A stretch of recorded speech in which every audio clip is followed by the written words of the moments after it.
All right. Welcome in, everybody, for part 3 of a hunt for an Elven Blade. We have our 3 lovely players with us again for this session. We have Bree playing Zarya Kardov, our Elven Princess. We have Goblin playing Peaches, our Cat Barbarian. And there we go. Sorry, one sec. We have Merla, our lovely aunt, here to give everybody snacks. We're hopping right back into the Wizard Tower on the hunt for Zarya's brother Elduin.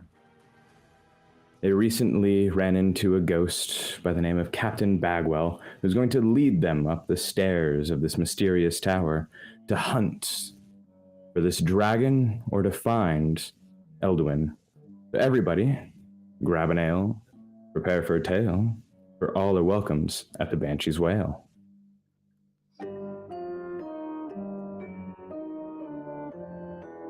The 3 of you, standing in the small chamber of the stairwell,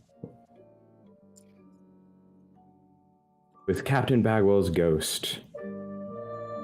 He turns toward the 3 of you and asks, "Are you ready to go to the next floor?" What floor are we on again? Right now we're on the first floor. There's 4, like I said before. I can only go to 3. Above us is 2.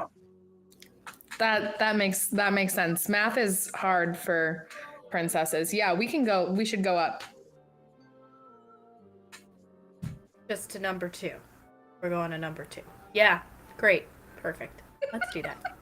You wish to go to the 2nd floor, not the 3rd? That sounds like a suggestion. I guess we can go to the 3rd floor. What's on the second It's floor? up to you.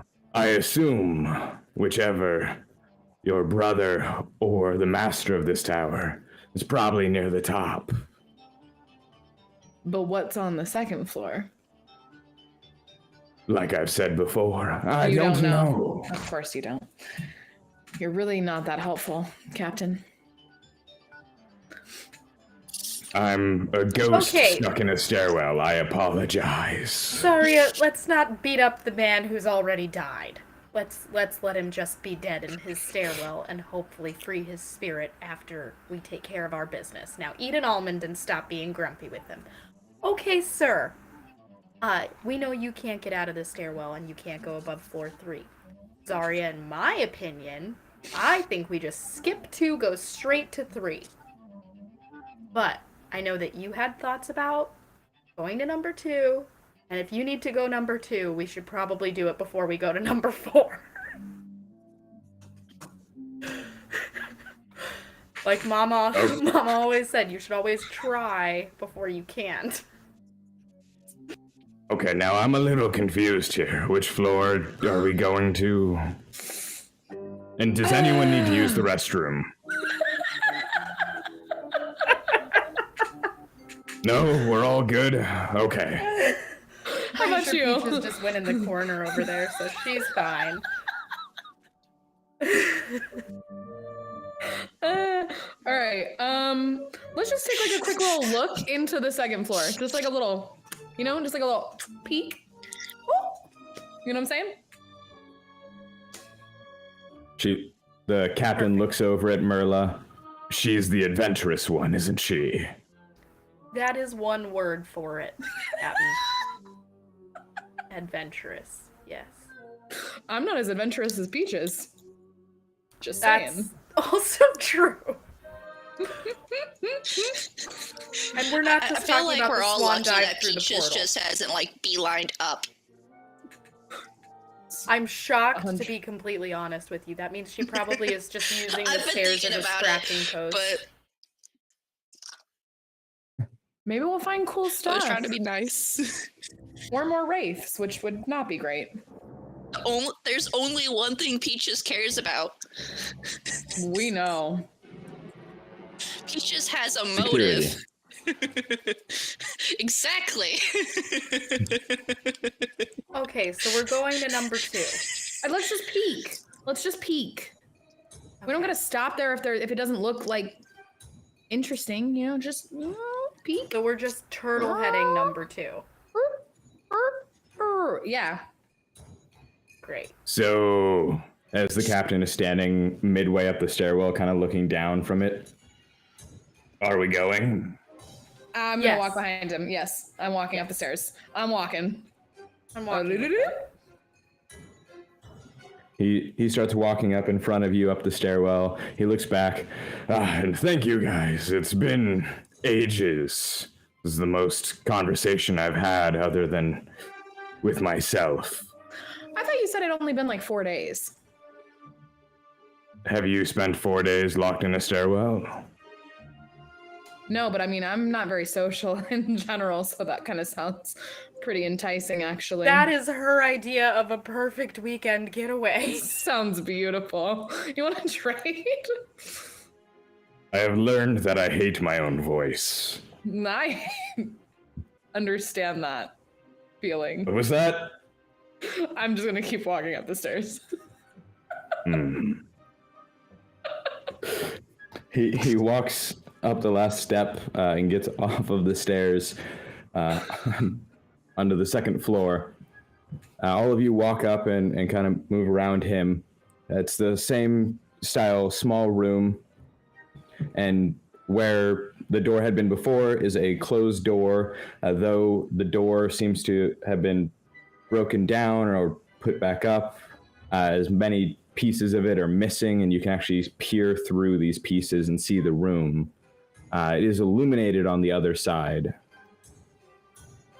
What's in it? Thank the Lord that there's some light in there, because some of us are blind as hell. You should probably get a torch. Just saying. I don't need a torch, I can conjure light. That also would be good. Are we in gameplay mode, Rob? Yes. You should be just slightly above where you were before. Oh, there we are. There's the I'm stairwell. zoomed very out. Yeah. Okay, I want to peek and look in through the holes. I'm looking through the crack. You look through the pieces missing out of the door. The floor of this story is exactly the same as the one below, made of wood.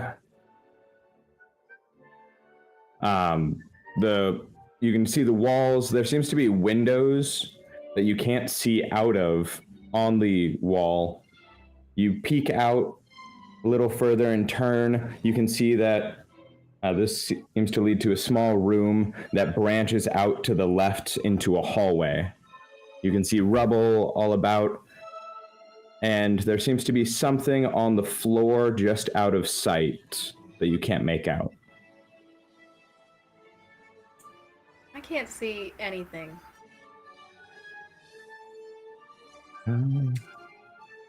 I can see us, but I think the room is dark to my eyes. want to like open the door a little and try and see what's on the floor. Oh. I realized I was muted. Oh. Peaches was trying to Was full there anything send you open wanted that to door do? already. See? Of course she was. Peach wants to open the door. Peaches just wanted to go through, but Zara, I'm trying you to mute begin myself when I type, and it's not working well for me. You begin to move to the door to kind of slowly open it, and as you do, Peaches walks up next to you and just kicks at the door handle. The door bursts open. Oh. And you can see onto the other side. What do we see? You peek around the corner, and the marking on the floor that you were trying to see what exactly it was seems to be some sort of symbol drawn onto the floor in a white chalk of some sort. You also see another large door across from this room, a double door that is closed. Are we going through that door? Yeah, I'm gonna go check the double door. I knew you were gonna do that. Oh yeah, Peaches is going in there. Kids these days are so predictable. All right, you step out of I'm the gonna room. avoid stepping on the chalk. All right. As you leave the room, the captain waves behind you, and you just hear him say, "Let me know if there's anything I can do from here." If you hear screams, just be ready with something. I will do just that. Super. As you hear the door begin to creak back to close. So unhelpful. I can still hear you. That's irrelevant. Anyway. You walk up to this double door, and you see that the marking on the floor is right in front of the door. And from where you're standing, you can't reach the door handles in the middle without stepping on it. I'm gonna spit on the floor and take like a piece of my whatever I'm wearing and try and wipe a gap into the symbol. I'm gonna try and mess it up. I'm gonna try and ruin it real quick. Just a big ol' you know what I'm saying? While she's trying to do that, Peaches is just going to take the javelin and just scratch through it. All right. Zarya, you walk up to the symbol, and you begin trying to wipe it away.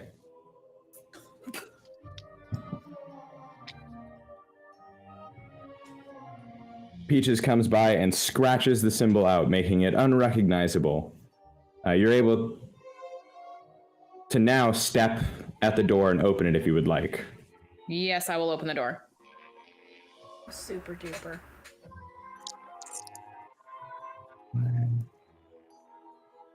Use a reset.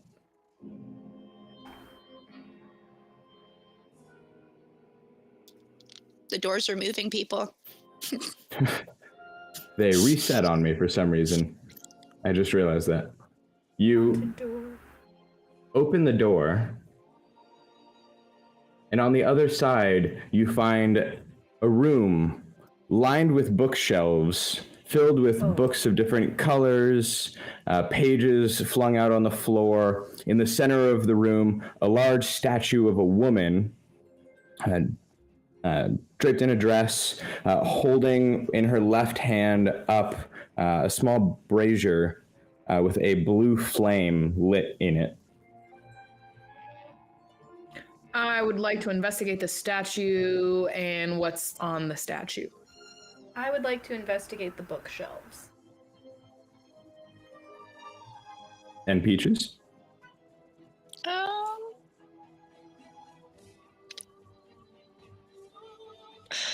I'm trying to think what Peaches would do. Like, none of this would be, like, interesting. Just go and find something else. But Peaches, you look down the hallway. It's smart to stick with the group. You look down the hallway and you see two other closed double doors with symbols on the floor in front of them. A little further, you see another door, but this one is broken down and a symbol written in front of it as well. I'm gonna go scratch out symbols. Yeah. Scratch. Preemptive. Scratch. Okay. Nothing like a cat to destroy things. That's fair. It scratches up everything. Zarya, you walk up to the statue. It's a finely made stone statue. You don't recognize the person that it's carved out in the likeness of. She's holding the small brazier with her left hand. Her right hand is down but open, and she's standing straight up. On the base of the statue, you can see books kind of lined around it, pages thrown around, and in the corner of the room, a chair that looks like it got pushed over into the corner. Do you wish to do anything with the statue? Yeah, I'm gonna... You said her other hand is open? Yes. I'm gonna try and place one of the books in her hand. Okay. And Merla, you walk over to the large bookcase and begin to kind of sift through the books, looking at titles. Looks very disorganized. It kind of gets to a little bit that it's not alphabetical. You find a cookbook next to an adventuring guide, next to There's no book Dewey on Decimal different System at all. whatsoever. It's very chaotic, and it almost seems like every book has nothing to do with the others. That's just unhelpful and a little untidy. But not my house. Maybe I'll just organize them just a little bit. I'll just start taking them down and start categorizing them first by genre and then by author's last name. Okay, so you begin pulling books out, and as you start doing this, it also, you start looking at them. None of them are even the same color or size of each other. And the second one you grab, you look at it, there's no author written on it. Oh my god, that totally ruins the system. So now I have to come up with a different system. Do I want to color code them or do I want to do it by size? Maybe we'll do it by size and then by color code. So that's what we're going to do. We're going to do it by genre, then by size, then by color coding. And we'll just leave the authors out of it. Nobody cares who wrote the book anyway. Zarya, you're reaching down to grab this book to place it into the statue's hand, and you just hear Merla muttering in the background, "Why is this so disorganized? I can't believe that anyone even lives this way. What? This I one didn't doesn't even have find an anything. author? What the? Oh, this one's signed. Nobody cares. We're tearing that out. Scratch paper, we're going to save that for later. It's basically a fire starter if you use it the right way. All right, close that. We're moving right along. Next. Oh, that's a really ugly green. I feel like we need a song. A song about these disorganized books. As I Merla. sing and deorganize these books, I'm not going to have a manic episode over somebody else's belongings because I'm totally fine. I'm okay. It's fine.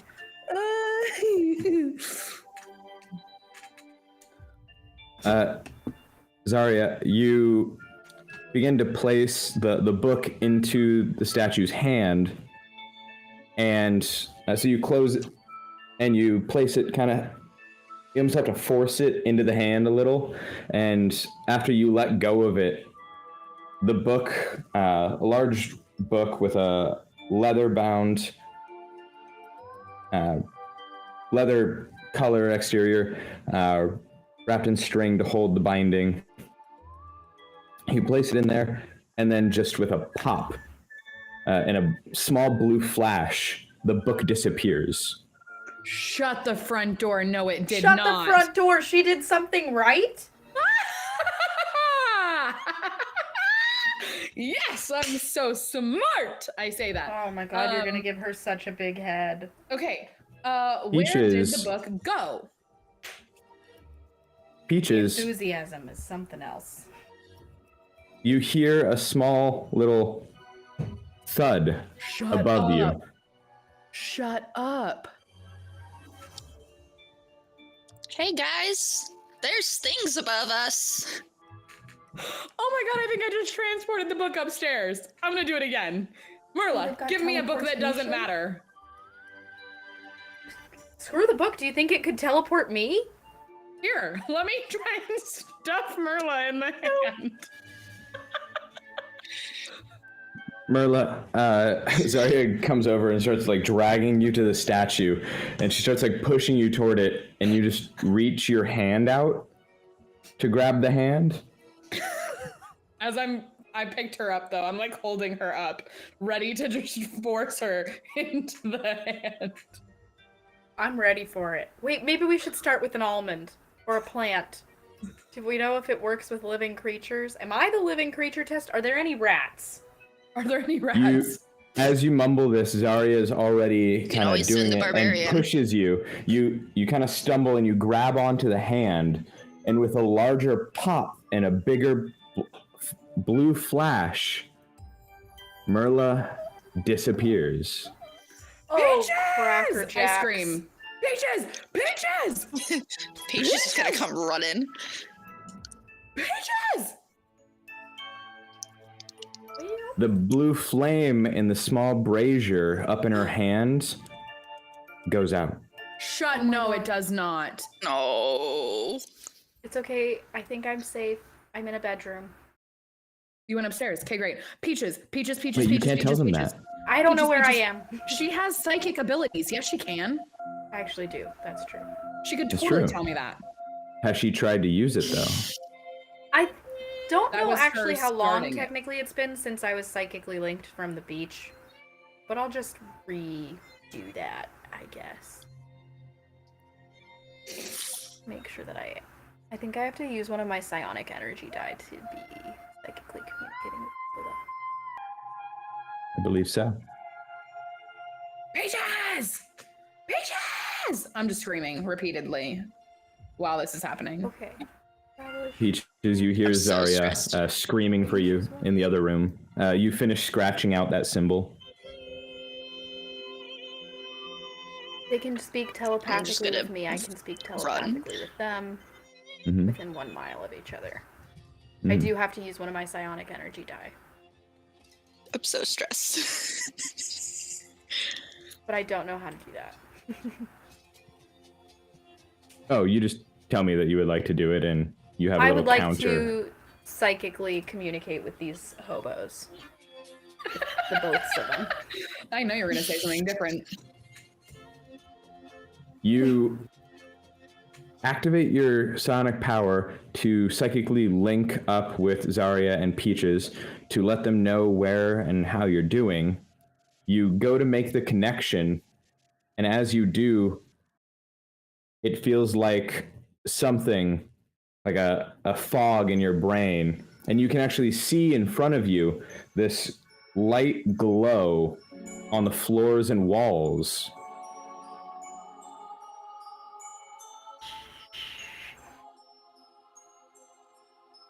All right, super duper. So I am by myself. Can I still summon my psychic daggers? You want to try it? I do want to try. You, just to check, open your hand and think about your dagger, and it appears in your hand. Oh, thank God. Oh my God. Okay. I'm stress eating some almonds out of my pocket now and sitting on the bed waiting for something else to happen. I'm gonna investigate the room that I'm in. Good choice. Good choice.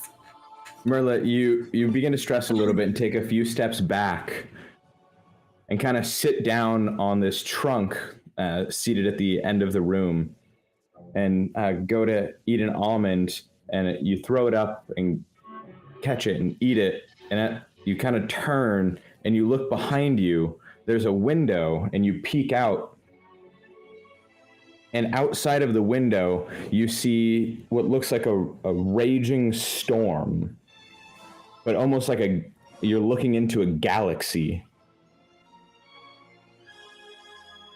Oh, we messed up. That seems very bad. I'm gonna take 2 steps back from the window, and I am going to kneel down in front of the trunk and see if I potentially can open it. You go to open the trunk, and the trunk is locked. I am gonna lockpick that. Okay. Who am I kidding? You stand up and begin reaching for your lockpick, and as you do, you look around the room. You're in a small room with 2 beds, a small carpet laid out across them. Right by you are 3 chairs seated around a table with some sort of magic rune carved into the top of it with a light glow to it. You crouch back down now that you have your lockpick out and go to open the chest. Roll me lockpicking. Or thieves' tools. You'll see it on the left-hand side near the bottom. And you want to use dexterity.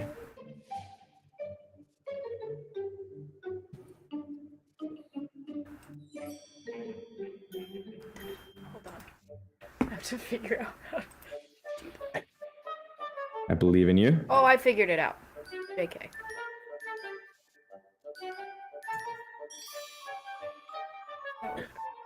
You Oh! begin putting your lockpick into the lock of the chest and begin to jiggle a little bit. It seems to get a little stuck. You get a little frustrated as you're fighting this lock. You slam the top of it and you hear it click. A little percussive maintenance never hurt. You open the chest, and just seated on a small pillow in the chest is a little black ball. You can see it looks fuzzy. Creature! And you see it begin to move around a little, and it almost rolls on itself. And then you just see a bunch of little eyes open on the little black ball creature as it looks up at you, and all the eyes blink out of sync with each other. Ooh. Oh, that's kind of cute. I think I have no business handling animals. I am going to offer it some crumbs from my morning muffin. Oh, Peaches just dropped off. Oh. I offer it some let's see. crumbs and try to befriend it. You go to feed the creature to try and win it over.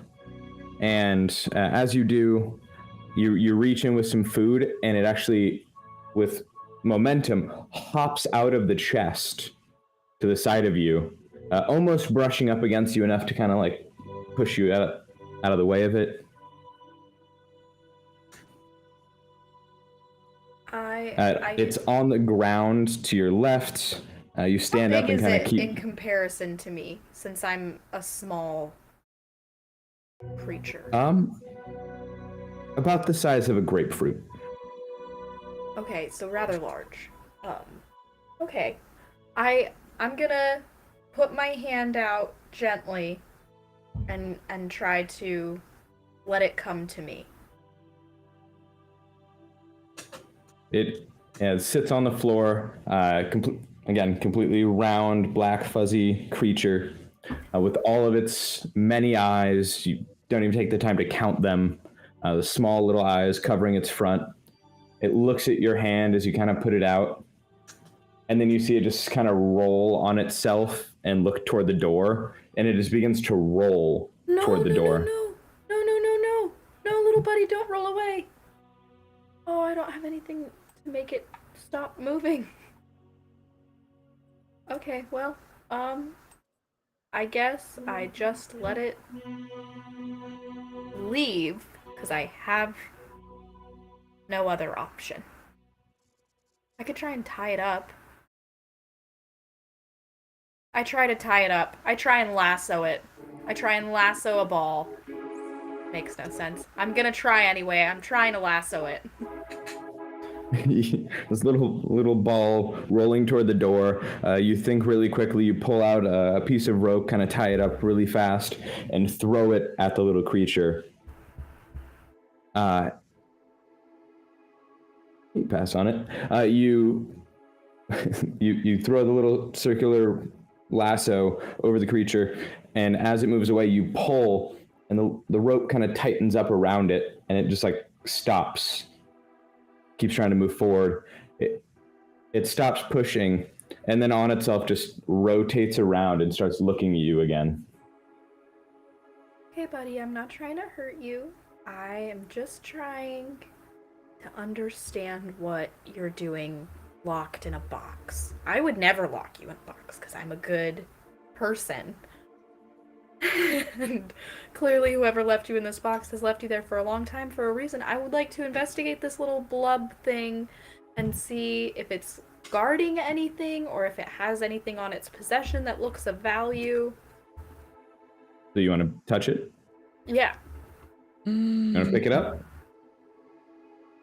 Yeah. Okay. So you grab the little black ball, and as you do, it's circular, but almost feels like you're holding like a little bag of water. It almost feels like it's like sloshing around in your hand, and its eyes just blink at you. You look it over, and you've never seen a creature like this before. The fur is very soft. The eyes have a light yellow-green tone to them. All of the eyes are slitted. Oh, good. That's probably not. And you surmise that this can't be a natural creature. That this must have been created by magical means for some reason. Mm-hmm. It doesn't look to have any possessions that it's like guarding, like a ring or a scroll, or it's not holding anything. You begin to feel around the little creature, and you feel kind of a small little crevice on it, kind of by its eyes. I would like to... Oh god. I would like to colonoscopy this crevice. So you go to stick your thumb in this little crevice on this little creature. And it kind of jolts back, and you feel your thumb hit teeth. Oh.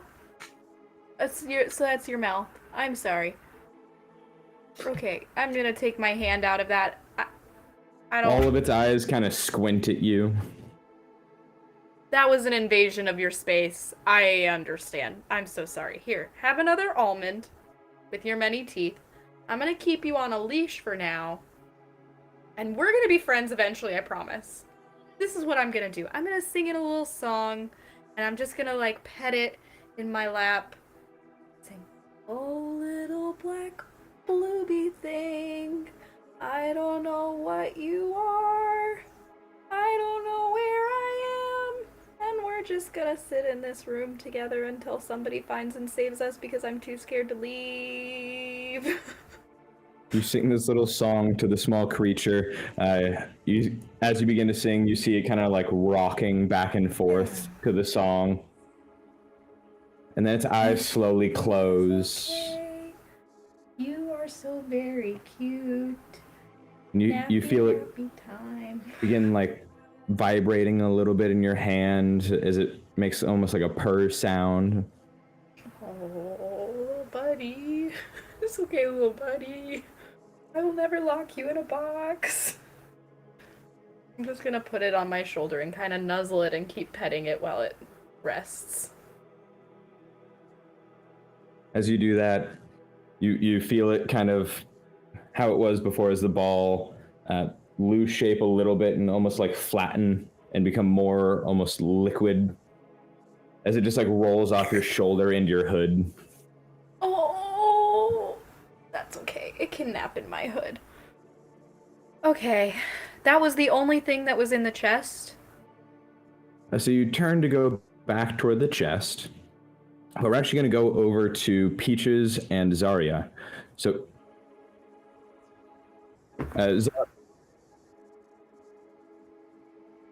Zarya, you are in this room. You saw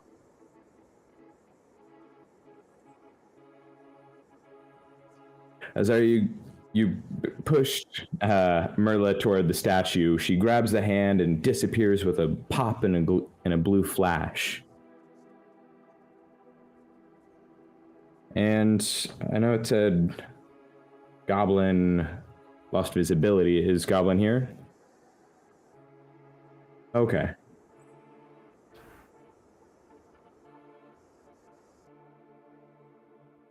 Okay, let me...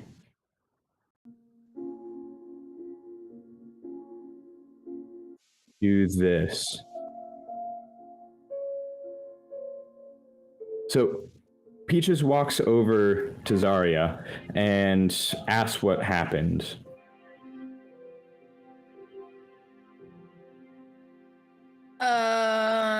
So I maybe, sort of, possibly, maybe did a really stupid thing, and I stuck a hand in the statue, or I stuck a book in the hand of the statue, and the book disappeared. So I thought, oh, cool, portal.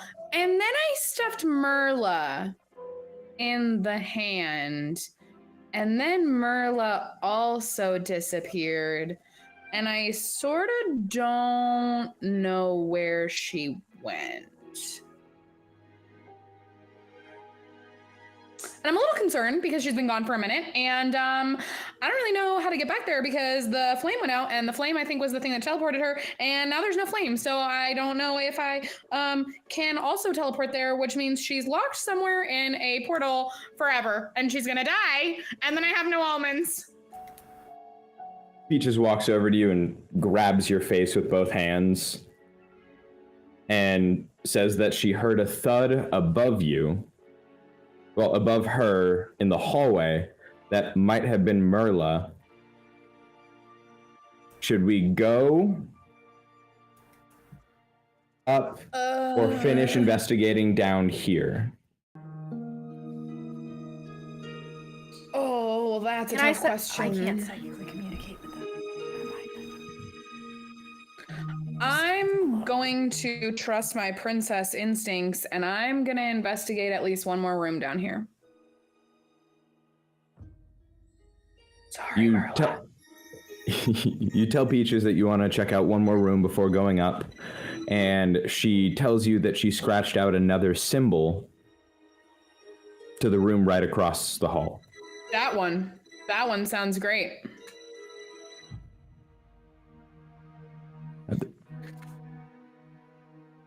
Eureka!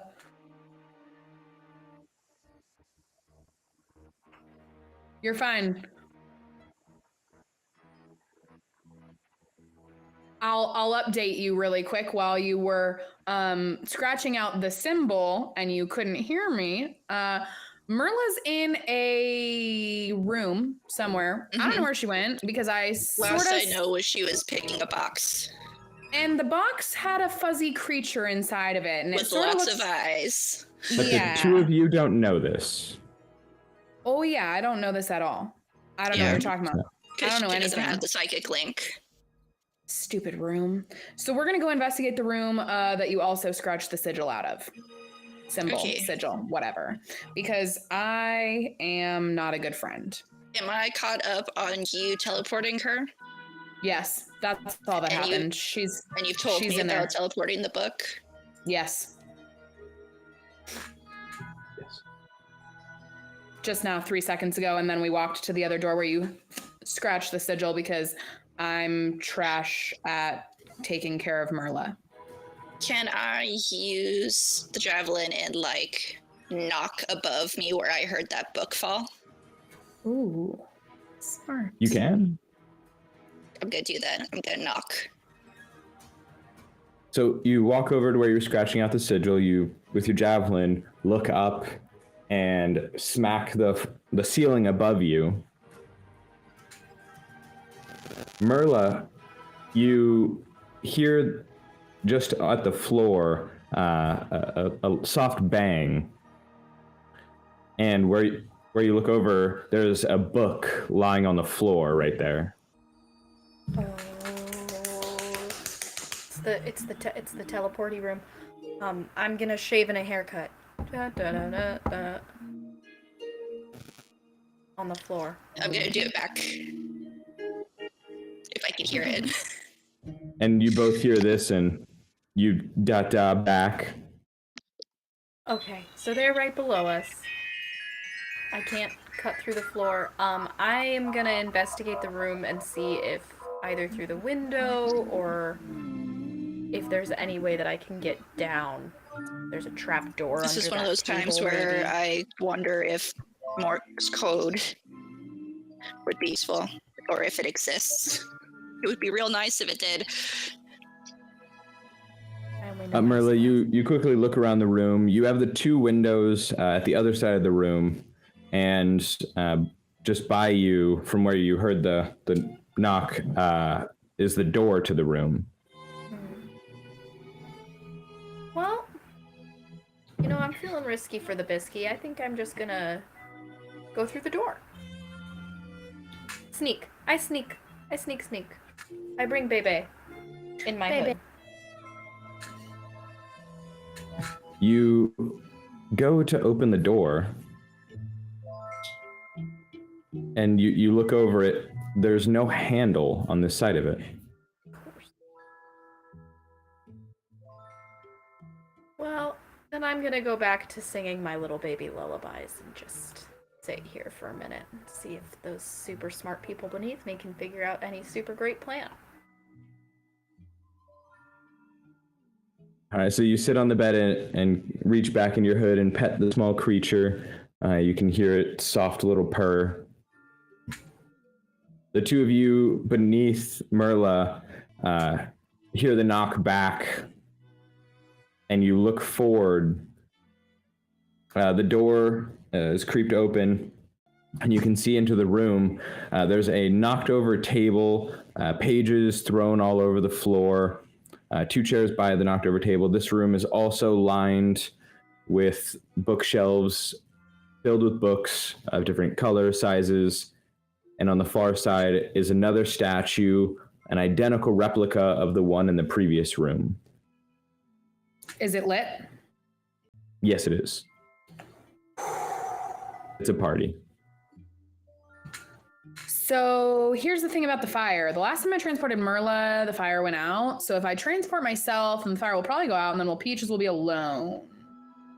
And that's probably not great. Peaches can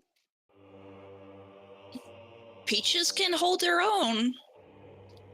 If anyone should be left alone, it's probably me. Is there anything of interest that I can see from the books and And stuff I at that I'm least looking know at? where you're teleporting to. And this way, if you teleport to another spot. Actually, I'm going to take my hand axe and I'm going to go where the knocking in the ceiling came from.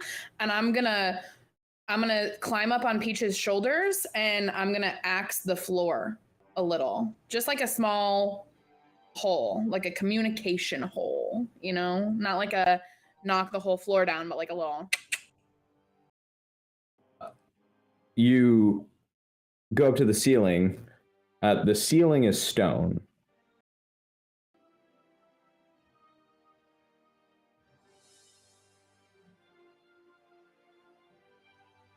It's like they don't want you to fall through the floor. You know, I don't really like that. I'm going to investigate the room with the statue and see if there's anything interesting besides the statue. But you go into the room, and Peaches, are you following, or there's another door behind you and the broken door further down the hall? I'm following her. Peaches follows into the room. You look over the room. This one is set up almost very much like the previous room. Very disorganized and disorderly, books thrown about. This, however, looks like something might have happened in this room, as furniture is overturned and a cabinet on the wall, the bookshelves to your right, has been smashed. The door is broken in, glass shattered and on the floor. I want to look in the broken cabinet. You go over to the broken cabinet and you look at the way it was broken. It looks like something large had been thrown against it and created almost like a crater into the cabinet. Are any of the books that I can see interesting? This cabinet actually doesn't have books in it. There's some small baubles here and there. What look like housed vials and flasks have been shattered, and their liquids have stained the wood in the cabinet. Is there anything in here that I can see that resembles something that may open a door? Like a key or something like that? You go through the cabinet. The shelves, nothing kind of resembles that. There's two drawers at the bottom of the cabinet. You open the top one, nothing in there. You open the bottom one. There's some files and some more baubles. And then you hear metal clang kind of shifting around in the files. And you pull out a key ring with 3 largish black keys. Fantastic. Super duper. And okay. So I'm going to... Is there a pen somewhere? In this room? Anywhere? I mean, I probably have a pen on me since I have parchment and paper. Perfect. I'm going to take a piece of parchment from... Peaches, I need paper. I need pen. Stat. Okay. The character sheet is loading, so... You Peaches, take out pen and paper and walk over to Zarya with your pen and paper. Okay. I'm pretty sure I have it, but... I'm going to take it and I'm going to write, Merla, I am sorry, a little. I hope you are not dead. I have some keys and they maybe possibly will open the door, or you will die if you're not dead. Signed, Z. and I'm gonna roll it up, and I'm gonna stick it in the hand. All right, you Let's roll up hope it goes this the same piece of room. paper and walk over and stick the scroll into the hand, and with a small blue flash, it disappears. Bye, keys. No, just the paper. I didn't send the Just the keys. I paper, kept the yeah. keys. Okay. I'm stupid. We should have but put like knock twice if you get this. I'm gonna take another piece of paper from you, and I'm gonna put knock twice if you get this, and stick it in the hand. And pray the flame doesn't go out now that we've done it twice. You do this again. You put the second scroll into the hand, and with a pop, it disappears. You wait a moment. You go to listen, and you don't hear anything. Wrong room. All right. Well, that's not helpful. Should we explore the last rooms, or should we go upstairs?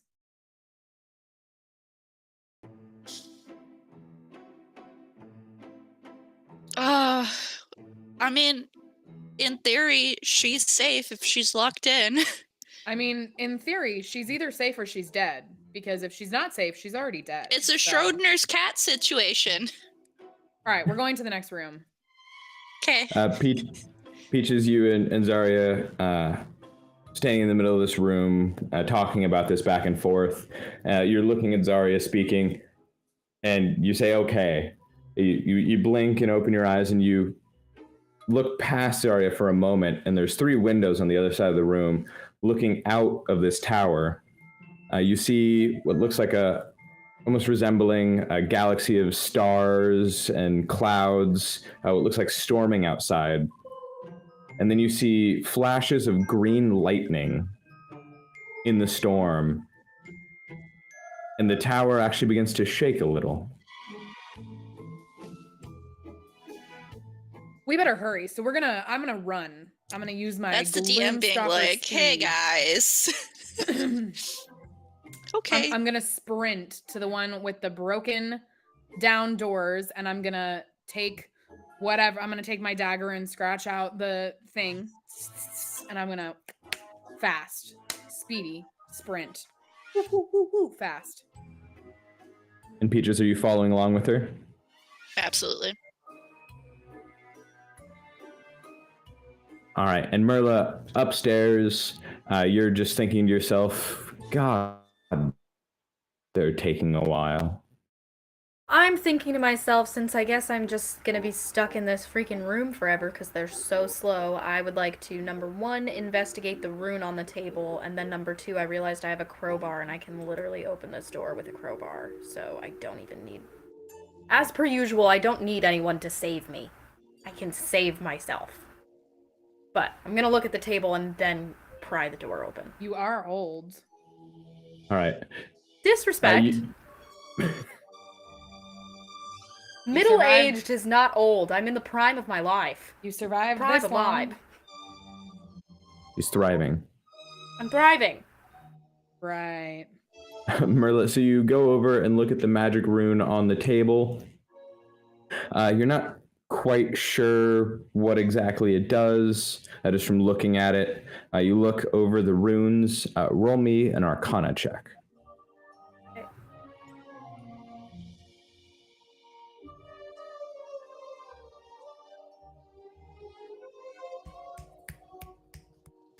You Merla?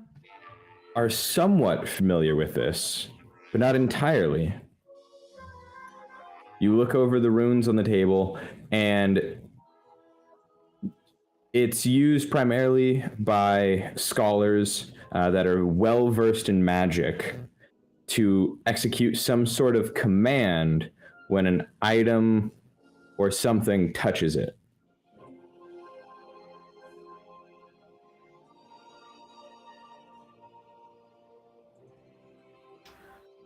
I'm gonna take my little blob boy out of my hood. No. And I'm going to give him 2 very nice pets. And then place him on the table. If you kill Blob, I'm gonna cry. So you take the little blob creature and you you go to place him on the table. You kind of look away a little bit, but with like one eye open. And you set him on the table. He nuzzles down on the table as you see the runes kind of light up, and he gets into like his little ball, and he looks up at you, and just all of his eyes blink. And then the runes light brightly. Oh, God. And then he disappears. You.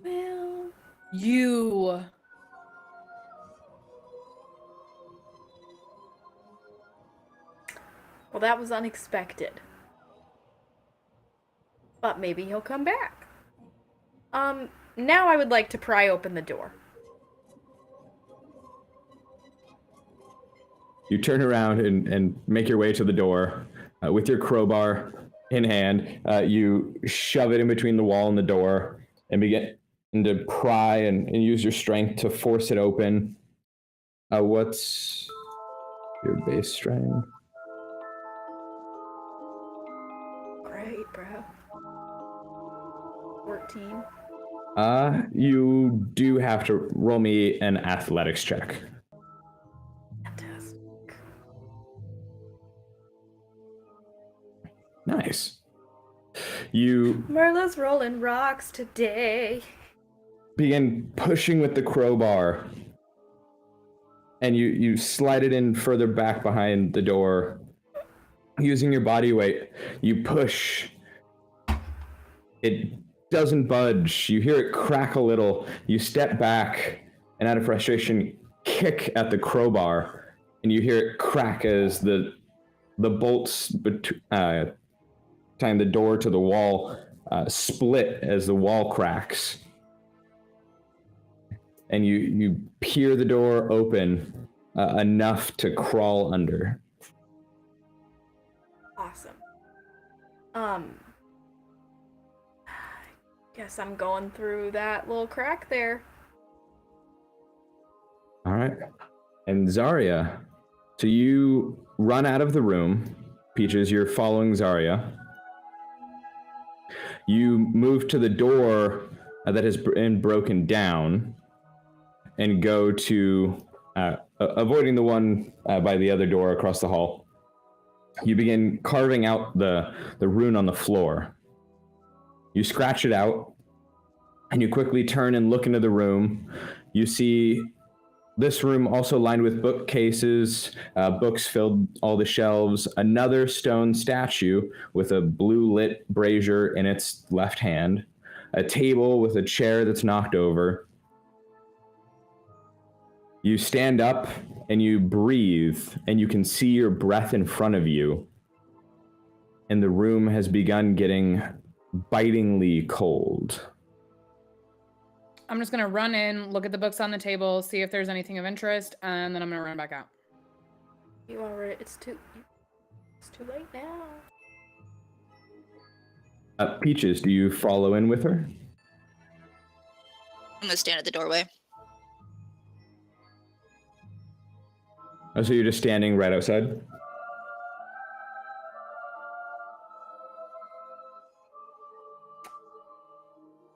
You look over the books. They seem to be nonsensical, nothing that stands out to you. You look at the statue and the hand that it's holding out.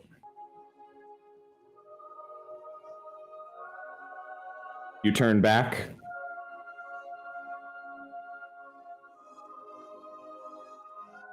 I want to pick up one of the books and just like flip through a few of the pages. As you pick up the book, flip through some of the pages quickly. Peaches, the cold that's biting you, even through your fur to your skin, has increased, and you can hear almost a ghostly moan coming from down the hall behind you. You're looking over at Zarya. Do you look down the hall? I'm gonna be like, yo, I hear something, and then look. You say this and turn and look. You look, kind of take a peek around and look all the way down the hallway. At the end of the hall is another stone wall with 2 windows, but in between the wall, you see come through the wall the face of a dragon. Comes through the wall. The dragon's face is a transparent green with a glow, its eyes glowing a violent yellow. Peaches is just gonna scream, "Dragon Daddy!"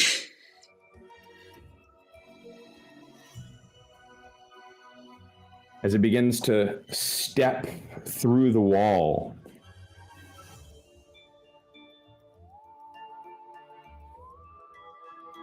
Did this man just say the wall? Through the wall. It fully comes through the wall. You don't even hear its feet hit the ground. And it takes a couple steps and then lets out this bellowing, ghostly wail that shakes the tower. Merle, you feel the tower shake beneath you and hear this just under you.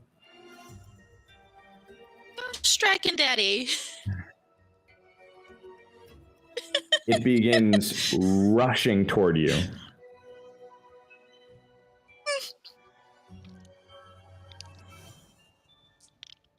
Time to grab the statue.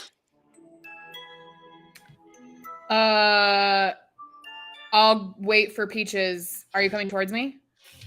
Oh, I'm running. Cool. I'm gonna grab Peach's hand, and with our hands together, intertwined, we're gonna touch the hand. Okay, so you're grabbing her hand and then you're touching the statue? Our hands together like this are gonna touch the statue. Our hands together. Together. Intertwined. Like a 3-way handhold. Simultaneously. All hands touching hands. Okay. Hand you threesome. interlock your fingers and touch the statue together. Both of you roll me a D100. Oh, shikeys. Shikeys on a stick.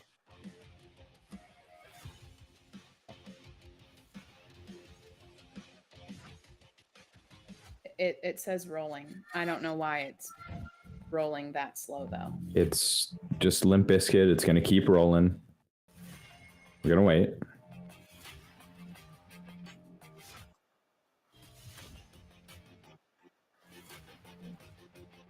Don't blame it. It's beautiful. Should I? I feel like we need to go to Forge. My There we internet go. doesn't like this anymore. Okay. Oh, Merle, you didn't need to roll, but good to know. We'll keep it for later. I just wanted to be a participant. Both of you interlock fingers and touch or grab the hand of the statue. With a pop, Zarya, you end up in a small room. Peaches, with a pop, Zarya is gone. And you're standing there holding the hand of the statue as the flame goes out. The other statue's still lit. The other statue's still lit. Gotta convince the dragon to adopt me now. What does a ghost dragon need? Nothing. You begin frantically looking around, talking to yourself, and you turn around, and through the broken doorway, you see this green dragon face peek around. In a flash, it flashes, and you see the skeleton of a dragon, and then it comes back to this spectral form. It opens its mouth and lets out its breath. Oh dear God. Oh no. Oh no. I'm guessing cold damage. It exhales a shadowy mist that fills the entire room. Roll me a Constitution saving throw. I can still breathe though because of my adaptation necklace, yeah? Yeah. This is just different damage. Yep. The cold overtakes you. Oh, fuck. You take 40 cold damage. And the dragon seems to grow larger. You can see the skeleton inside of the dragon as the spectral form overtakes it. It grows and starts to fill the room. As it begins to step toward you, all you can do is kneel and cower. Run away to the other flame! Run away to the other flame! Ah! It lets out another bellowing roar and begins chasing down across the room at you. And at that moment, as it gets right up to your face, a small yellow light beams over your shoulder at the dragon, and in a flash, the dragon and the light disappear. What the fuck? What? I'm so stressed out. Sorry?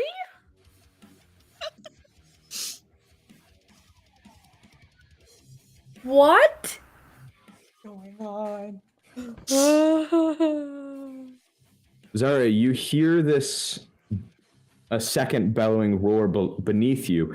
You're in a small room, a tiny room, barely fitting you and this chest next to you in it. There's a small piece of carpet beneath your feet with a glowing rune on it. I'm gonna break the chest open with my axe. You look over the room, hearing this roar beneath you, not seeing Peaches. You don't have a moment to hesitate. You use your axe and smash into the chest to open it. Lobby? You open the chest, and there's a small black creature, circular in form, with fur. As it hears this loud noise, it rotates and looks up at you with many eyes. It blinks uncoordinatedly. That's a word. I look at it and immediately go, little baby! And I pick it up and I start petting it like it's a little cat. And I'm very, very excited. It begins to purr, and it looks around at the room, and then you see it's half of its eyes keep looking around and half snap over and stay looking at you. Little friend, I don't like that you are in a box. Do you know how to get out of here? I'll take you with me. The eyes line back up and look around, and they look down at the ground and the carpet. At the glowing rune. Non-glowing rune. Mm. Okay, little baby, if I step on this rune, are we gonna die? It stares at you, and some of its eyes blink, and some stare at you, and then the other eyes blink, and they just keep staring at you. Well, just know that you're coming with me, so if we are gonna die, now's the time to tell me. It just keeps staring at you. There's no door in this room that I'm in? There's no door or window. Well, I guess we have a lot of options then, huh, little buddy? Okay, I cuddle it up and I say, will you be my friend? You feel it kind of relax in your hand, and you feel it almost become like a liquid in your hand. Oh, sweet baby. I reach in my pocket and I pull out a crusty almond that Merla gave me that I didn't eat at one point, and I give it to the little blob. You set it in your hand next to it, and you see it roll onto the almond and then roll off, and the almond's gone. Snacks, little guy. Okay, you're gonna come with me, and we're gonna hope for the best. Deal? All together, it blinks at once. Perfect. I'm gonna stick it in my cape, and I'm gonna step onto the rune. You step onto the rune.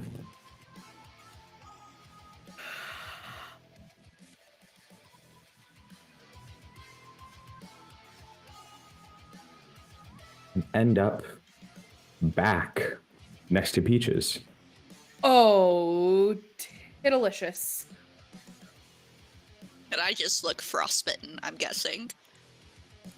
You and the room itself, everything is covered in ice, frosted over. Peaches, are you okay? Do I look okay? I mean, that's an interesting question. I got found a left. friend. I hold out the little blob. Peaches almost got frozen.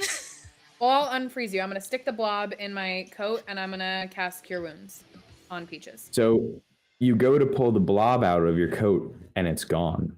No, it's not. Perfect timing on the music. No, it's not. Where's my blob? You go to look around for the little blob. Merla, you step through the door and look out into the hallway. Oh my god. You see another statue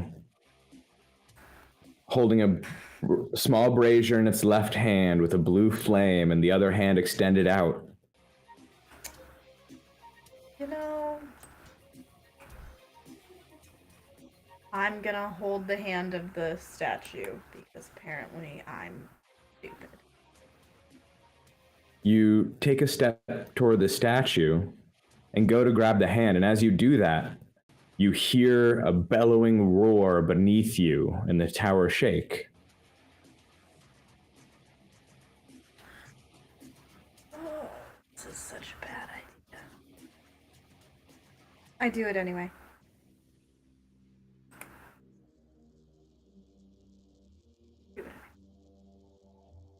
You grab the hand of the statue. Nothing happens this time. Okay. That's probably for the best. I would like to investigate the room that I am now in. I think I see a door.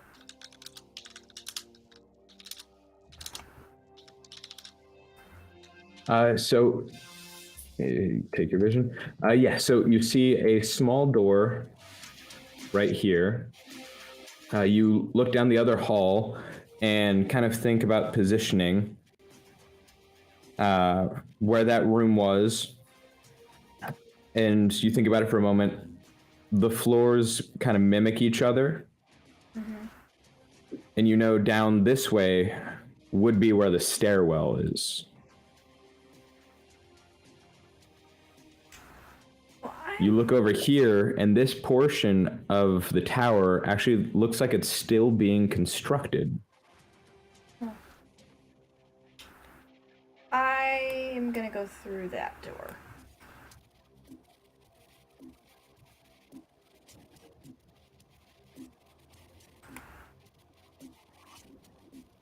You go over to the door. It's actually open. You look through the door. The room in front of you looks like the floor hasn't fully been laid out. Oof. And rather than seeing down into the next, like down to the floor beneath you, it's just a starry void. So this home slizzle transported us to some like parallel galaxy universe slice of life estate, which is not really my kind of vibe. I'm more like cottage-esque.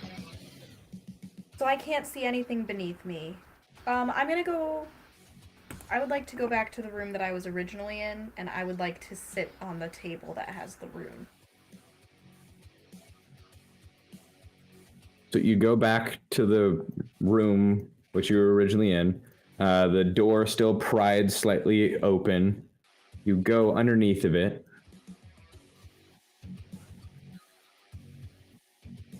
And you look at the table. You want to just sit on the rune? I'm just putting my little Batushki right down on there. All right. You go, you sit on the rune. Nothing happens this time. So frustrating. Okay, I'm gonna go back to hanging out. Actually, I'd like to investigate if there's anything underneath the rug that lays beneath and around the beds. Okay. So you look over the rugs, and real quick, Marilla, roll me an insight check.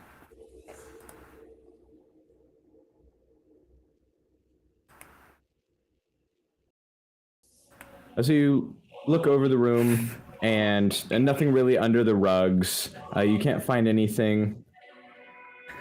Some cracks in the flooring. You look kind of beneath them as well, and it's still peering into this starry void. You're half tempted to put your hands down into it, but you're really not sure you should.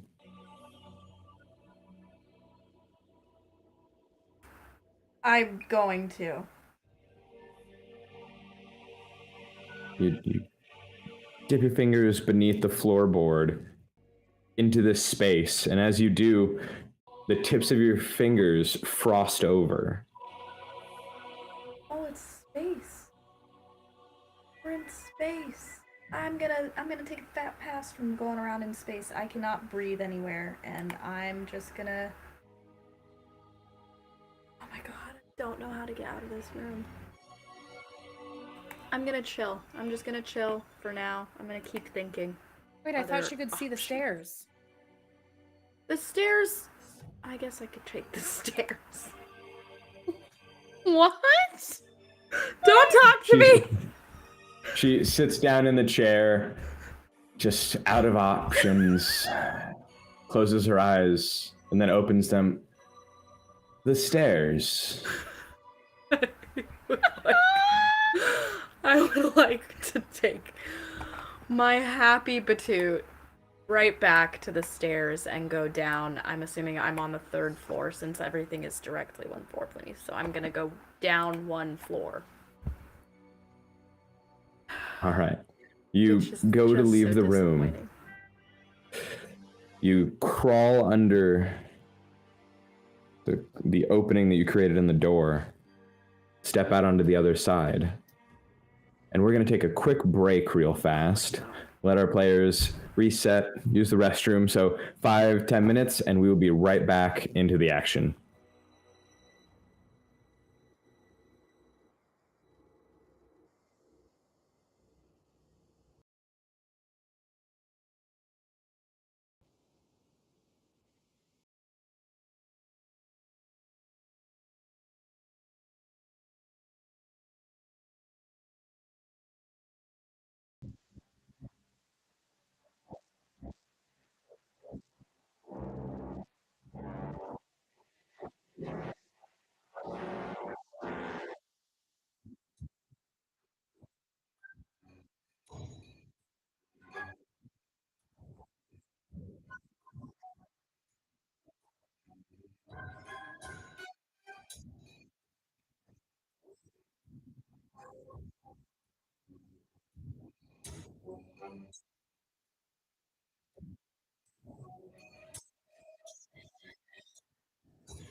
All right. Welcome back, everybody. Thank you. While we just took a quick break, let our players get back into the calm mindset after what just happened, reassess everything they've learned, and we're going to go straight over to Merla. There's nothing calm about this. Having remembered that there are indeed stairs. Ah, yes. My old enemy. Falling down a few. Back in college. Not as many as Bree. No, but in Merla's college days, she did just one flight. Anyway, I'm gonna try not to fall down these stairs, and I'm going to gracefully walk down them with one hand on the railing and one psionic blade drawn. All right, you walk down the stairs, and as you go around the stairwell, you come down to the floor beneath you, and you see a familiar face.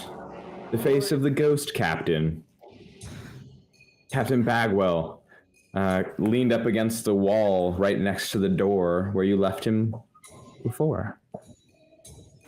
Baggy boy! When did you go up? It's been a long, complicated story. I actually completely forgot that you could haunt a stairwell, because I forgot about stairwells entirely. But now that I've remembered that these exist, what floor are we at right now? You're like the elevator bard. Boy. We're on the second floor. This is the second floor. So I was on the third floor. So there it means that they're probably still on the second floor. Alright. Have you heard any commotion? There's been a couple roars on the other side of the door. I bravely guarded this side of that door. I made sure nothing came through. Why were you on the third floor again? Why are you so obsessed with why I was anywhere? Why are you in this stairwell? Right? You don't know. I don't know either. Sometimes it's better to ask good questions, bag boy. I was here. You walked through the door. Yes. Then you came down the stairs. You can see why I'm a little confused. I am also confused. Apparently there are just like a bunch of little teleportation wormholes all around this biznitch. I'm using the wrong tone of voice with you. That's not what I meant. I'm okay. I remembered that there's stairs. I am trying to get back to my friends because I just sat for like 45 minutes in the midst of an existential crisis. And then I met this cute little blobby thing, and then the blobby thing disappeared, and I don't really know what's going on anymore. And so apparently there's roars coming from here, which makes me think that the dragon is here, or it's an astral projection of the dragon that's actually on the 4th floor. Okay. Oh. Calm. Okay. You're right, I need an almond. I'll give you a moment, take a breath. Let me know when you're centered. Flask, yep, good. I'm ready. I'm good. Okay, so I have news. Now that you're calm. So I could see through the door. The dragon ran down the hall. Your friends are definitely dead. Well, that's just inaccurate. Did There they was fight? All I heard was the dragon. Okay, and so see, there's if you been didn't nothing hear, since. listen, bag boy, if you didn't hear Zarya say, "Do you even know who I am?" at least 3 times, she is most certainly not dead, because she would absolutely try and brush her ego against everybody else's before giving up. And Peaches, I don't know her quite as well, but I do know that she had certain objectives with that dragon, and she too would not go down quietly. She seems like more of a squealer. That all being said, I would like to just have a moment before I burst into this room to go and be everybody's mom again. Since you're already dead, I don't really feel that much obligation to you. There's not much I can do for you. I'll burn your bones on the way out. I feel like there's a difference between mom and auntie. Ashi's gonna bail us out of jail without telling Mom. Mom is gonna ground us. Yeah, you're absolutely right. So, with that, since you're, like you said, not my mother, he reaches over and turns the door handle and opens the door. You just opened Have fun with the dragon. And he starts to walk up the stairs. Alright, I pull both of my psionic blades out and I just go the heck in there. Best of luck. Yeah, thanks, Baggy. You step out into the hallway. And you look down and you see these large footprints iced into the ground. Enough layers for this. Before I forget, did we cure wounds me or no? I believe Bree did. Did she roll cure wounds? No, I can do it right now because you told me We that went we were going straight to Merlin. the break. Oh, yes. But that's what I was Go doing. ahead and roll so for there it. you go. Thanks. Well, click the spell. Like, click the name of the spell. Mm-hmm. And then select what level to use it at. Doesn't do anything. Click, Oh, you have to go back to the... click.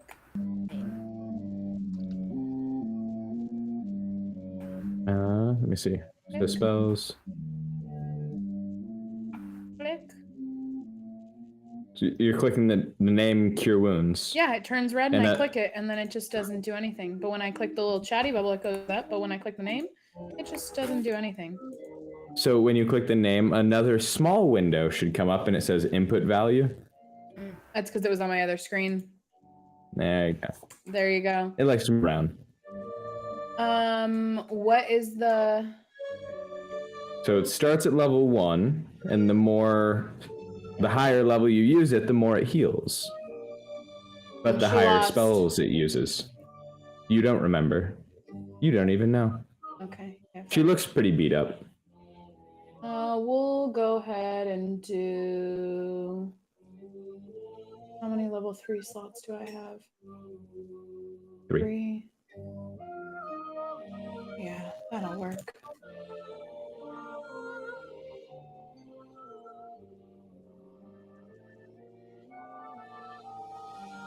All right. Peaches, you are healed for 17. Yay. Thank you. I give her a little Peaches head is pat. just gonna hug her. Just like bear hug. I just do one of these. There. It's like You Peaches is crying. It's so cold.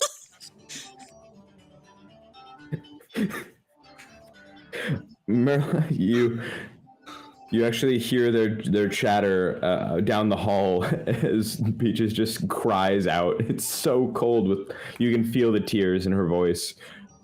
And you begin to walk down the hall, and you peer into the room that you originally teleported in, and the flame is lit on the statue. Oh, good. So we're back in business. This entire session is lit.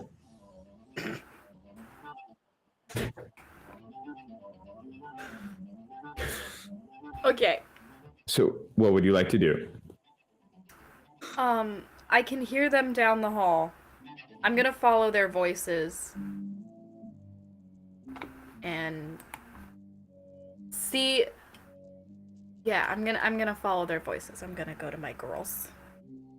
Peaches, I hear you crying! Auntie Merla, it's cold. Great. Hey, Daria, remember when you banished me to a secret room? Remember when you very excitedly and decided to grab the hand and then you disappeared into space and I thought you died? Remember that? Remember that? when 'Cause you I left do. me? That was accidental. We grabbed the hand together, okay? I have nothing to say about that one. Okay, Merla, where did you go though? Because when I grabbed the hand, I went into a closet, and in the closet there was a chest, and in the chest there was a blob, a little fuzzy blob, and I made him my friend, and I tried to bring him back, and I came back, and I stepped on a rune, and I came back, but I can't find the blob, and I'm so stressed out because I really wanted to keep him. Peaches is gonna go over and hug Merla. Just being like, it was cold. Come here. I reach up and try and comfort her. Peaches is just gonna pick her up in like a bear hug, like, auntie. It's okay, baby. I pull out a really crusty napkin and I just wipe the tears from her face and feed her a couple crumbs. Everything's fine, babe. Put me down. I can't tell you about my adventure. He's just gonna gently set her down, but like still hold on to her. Yeah, you're fine. Everything's okay. I also found a little blob, and I may have placed him on a rune table, and then he disappeared. But I don't know if that's because of the rune table or if these things just have an expiry date. Not certain on that. The dragon didn't want to be my daddy. Honey, I could have told you that long before we got here. Not everybody's gonna recognize how amazing you are. Right? Maybe he wanted to freeze you because he just wants to keep you here forever. Maybe he wanted to preserve you. Like a statue. Maybe it was a nice thing. Maybe all the other girl statues are his wives. Maybe we should focus on killing him and finding a better dragon. That might be a good idea. So, did you see the blob? There's another one where we live. We can go do that one next, okay, babes? This one just might not be the right fit. Dating's hard. While they're comforting each other, I'm gonna run across the hall to the one that we haven't gone in, and I'm gonna jump over the rune and like ninja kick the door and try and get in to see if I can find the blob. Okay, so you walk past them. At this point is when Peaches is holding Merla up, and Merla is comforting her. You walk around them and jump over the marking on the ground in front of the door and kick at it. The doors kick open. You land inside of the room. This room, on both sides, is bookcases lined all the way to the other side. 3 windows on the wall at the very end of the room. A couple smashed desks with scrolls and paper scattered everywhere. And in the middle of the room is another statue with a blue lit flame in its brazier. Bloob! Are you in here? And I start looking around for the bloob. You don't get a response.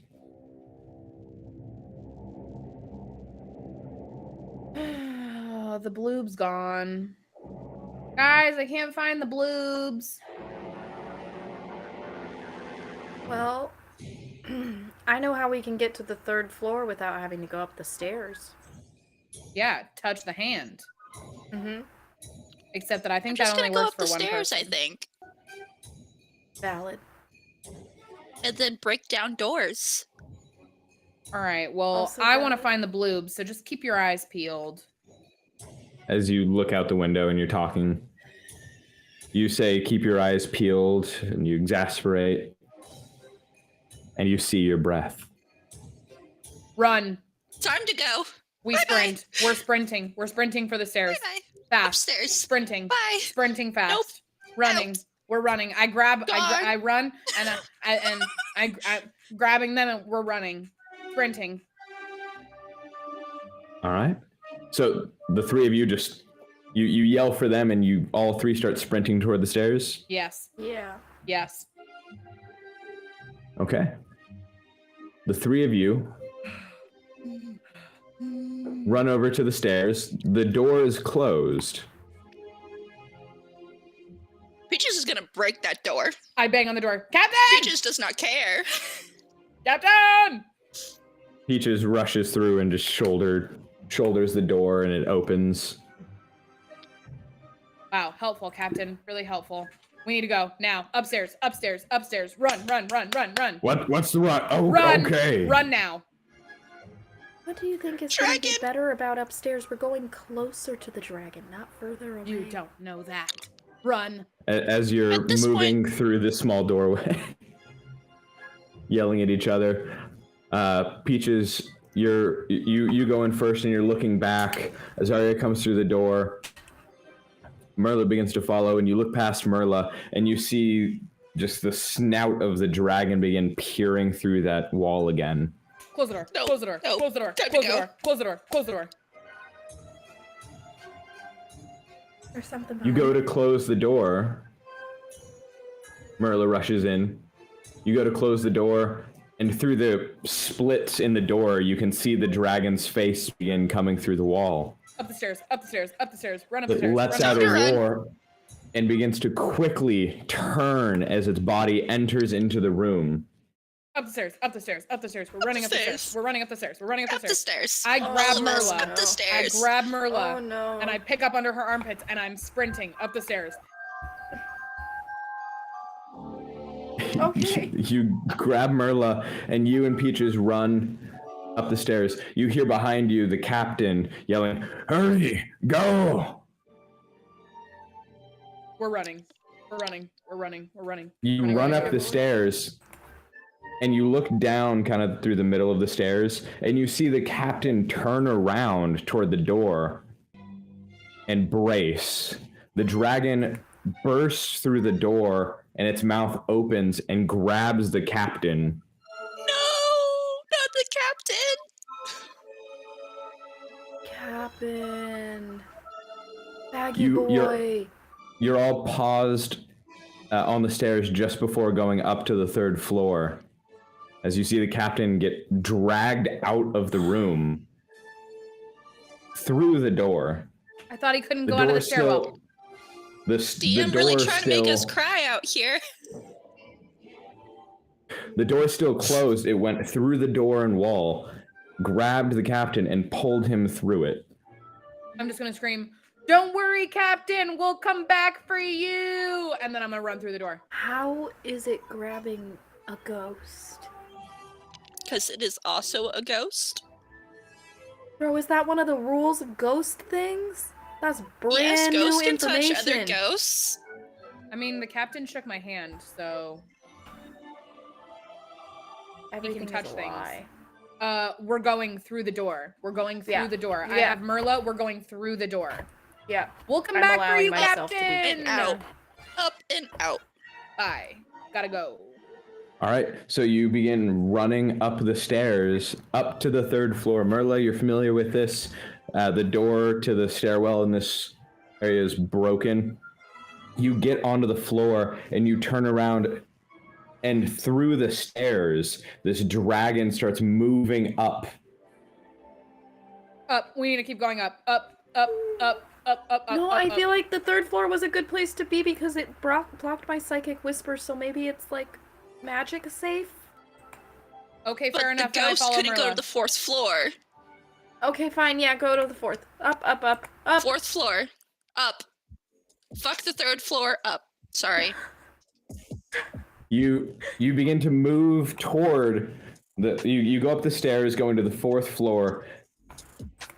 Which one of you we'll say was in front? So Zarya, you run past them and you run into a wall right going up to the fourth floor. An invisible wall. You just smack into it with your face. Oh. Guys, that's a wall. I think we need a bloob. Can we go get a bloob? I think the bloob will help. Can we find a... Wait, I have keys. I have keys. Can I pull out the keys? What do the keys unlock? You look down and the dragon's mouth opens as it's coming up the stairwell. I'm going to take a torch and light it and drop it into its mouth. And the two of you, Peaches, Merla, you look down and the dragon's mouth is just beneath you. You see Zarya run into this wall. I would like to What do you use two do? my slippers of spider crawling and crawl up the wall and hang from whatever I can hang from bat style. Pull out my psionic blades and get ready to sneak attack. Okay. And Peaches, what do you do?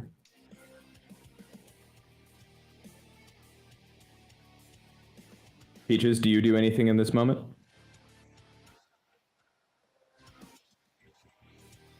Let me see. I'm lagging really hard. Oh, we can hear you. Okay. Oh, you guys can hear me? Okay. Yeah, Yes, we can hear you. ma'am. I don't see Merla, though. She's That's there. fine. I can hear you. Merla. I'm here. Merla ran up the wall, and pulled out her daggers, looking down at the dragon. What does Peaches do in this moment? I'm gonna ready my war pick and do my Ready? Eldritch Claw. Okay. You pull out your war pick and activate your Eldritch Claw, getting ready for battle. Sorry, you light this torch out of your pack really quickly and throw it down the middle of the stairwell into the dragon's mouth. The torch goes through the dragon, and out of its mouth, you see this glowing green, shadowy mist exert out, filling the room that the three of you are in. All three of you roll me a Constitution saving throw. Can I, at this moment, yell, Very Merla, bad. cast light? You can. Will I yell that?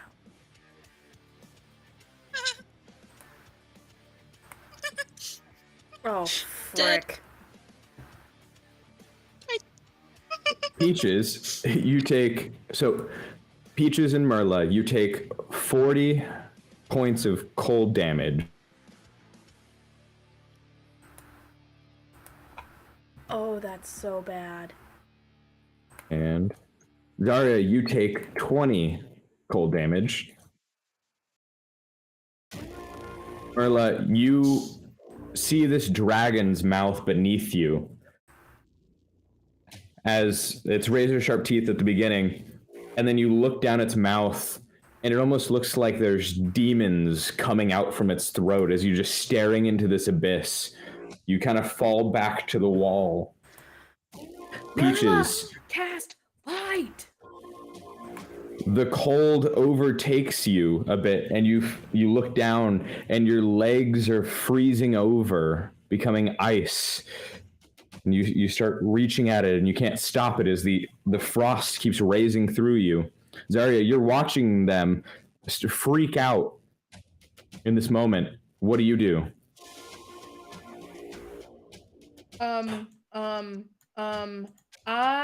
Hold on.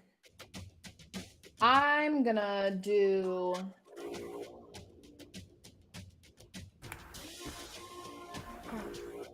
Quick, the dragon's raising up. Okay, but I have to read. I can't read. You don't at have the to same read. time. What do you cast something? Do you attack? What do you do? I'm gonna cast... Shit. I'm gonna cast shit is what I'm gonna cast. You I'm gonna start cry. hesitating. I'm gonna at the cast top of the rope stairs. trick. I'm gonna cast rope trick. Okay. Click rope trick. Okay, and then I'm gonna grab them and we're gonna climb up the rope. Up the rope, up the rope, up the rope. Right now, I'll grab Peaches. I'll help her climb. I'm freaking out. I'm helping. I'm pushing their butts up. We're climbing. I'm pushing them up from the bottom. Pushing butts. Pushing butts up the rope. You go to cast rope trick, trying to create this little pocket dimension, and the spell fails in front of you. Shut the front door. I hate you so much right now. Oh my god. I could literally you begin to get just overwhelmed. Why? You begin to get overwhelmed as this dragon starts raising. It's just at the feet of Peaches with its teeth, and past the corner of your eye, this yellow light flashes down the stairwell, down the middle of it, into the dragon's mouth, and both of them disappear. And Peaches? No, Peaches is there. The light and the dragon disappear. Oh, dear God, bless America. Lord It's Almighty, Elven, I bro. swear on my life, I am having an anxiety attack. This is bullcrap. Yeah, well, I'm finna die, so... Are you dying? I got 38 health! I've got, like, almost 40 hit points out of my 115. You guys are dying. Oh. As Merla starts slowly crawling off the wall. Okay, I'll cast Cure Wounds on both of them. Okay, go ahead and click each one and let me know which one is for which. I'm just gonna do them both at level 1. What I can do right now. Sorry, bitches. So first at who? Peaches, then Merla. Yeah.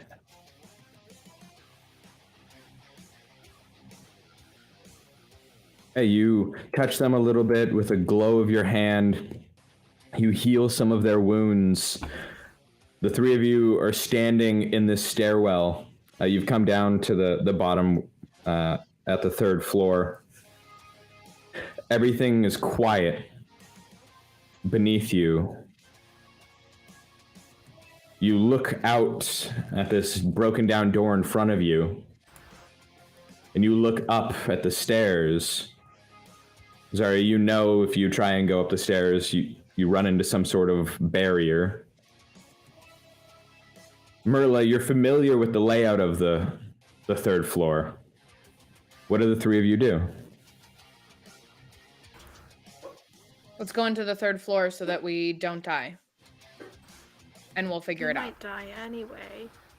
Okay, but you said the 3rd bloob. floor. You said the bloob went somewhere from the 3rd floor. Yeah, I put it on the table.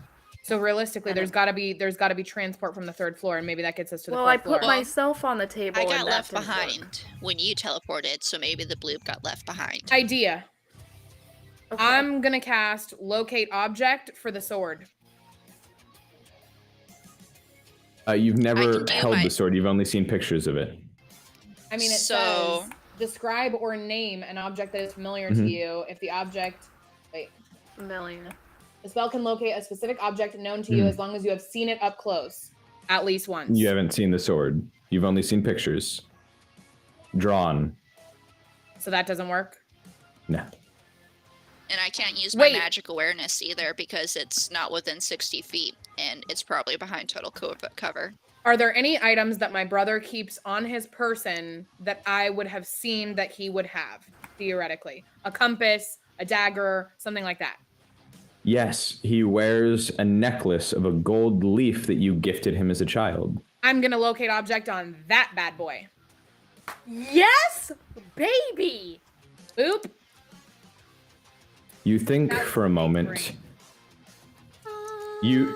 You know that this place has some sort of interference between the floors and rooms. So you think of the strongest connection that you have with Alduin.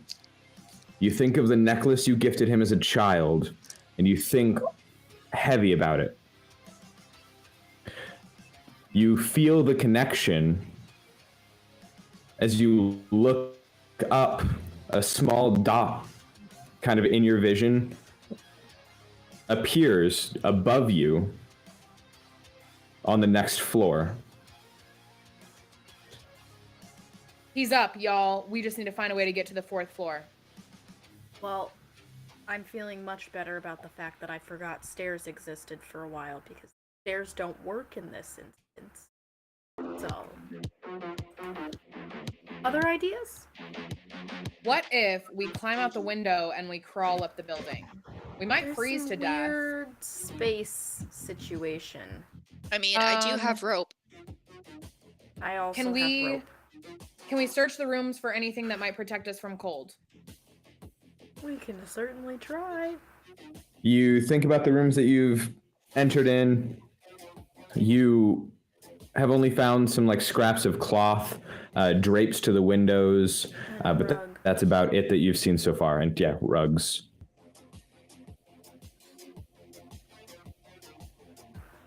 I feel like we should go back to the second floor and try the other statue. All right, let's do that. Because I don't think there's anything on the third floor other than that table with the rune. Didn't you say you saw a statue on the third floor? Yeah. Yes, you did. You remember the statue kind of gathering yourself, but you touched its hand and nothing happened. And it didn't take me anywhere. And the light was already lit, so it wasn't that. And that's about when I remembered that there are stairs.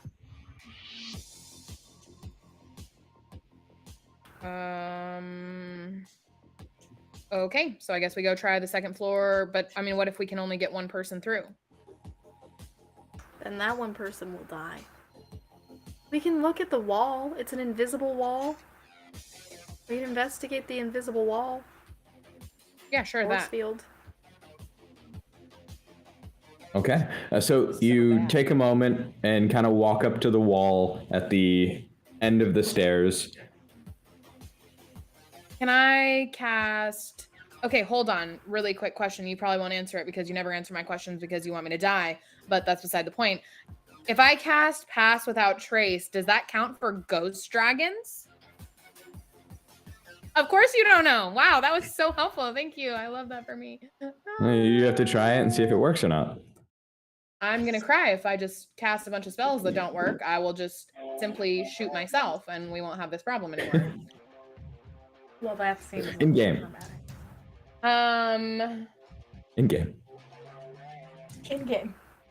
I'm gonna. I'm pretty sure that spell only adds like a +10 bonus to our stealth checks. I think that's what that is.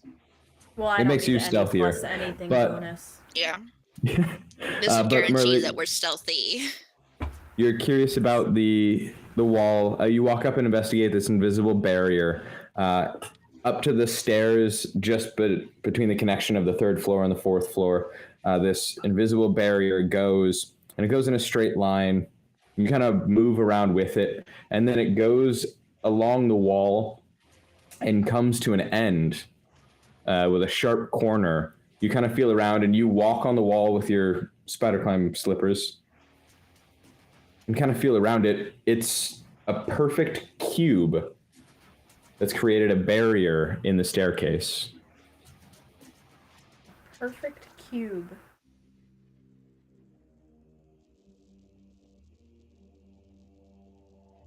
That seems like it was just placed right there, and it blocks the entrance. Well, creaky. You surmise that it must be some sort of magic, perhaps something that was cast there. I surmise that that's probably correct.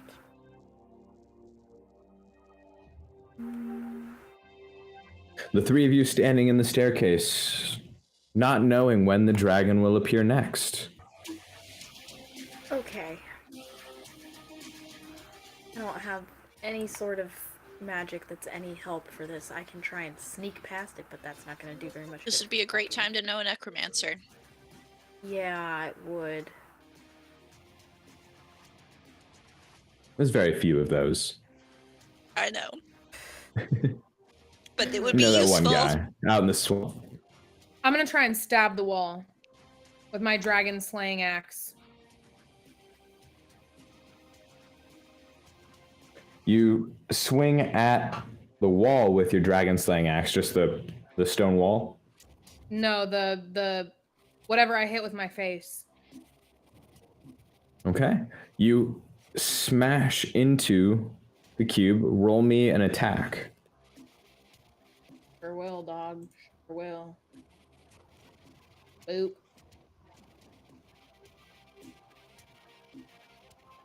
You swing your axe at the invisible wall. Your axe connects and almost like bounces off, but you see like a crack floating in space where you hit Y'all, hit the wall. Hit the freaking wall. Bro, I'm hitting that wall. We're hitting that wall. So you don't need to roll attacks. You... I mean, you can.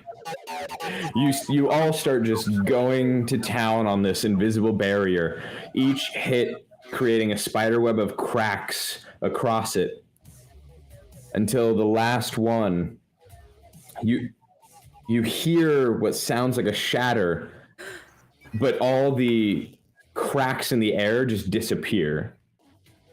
Oh my god. I'm gonna I'll very put my hand carefully, out. I'm gonna stick my little finger out like this. You And my pass face back, protecting through where the wall was. We're moving. We're moving. Peaches, really? let's go. Okay. Gotta go. Okay. Yep.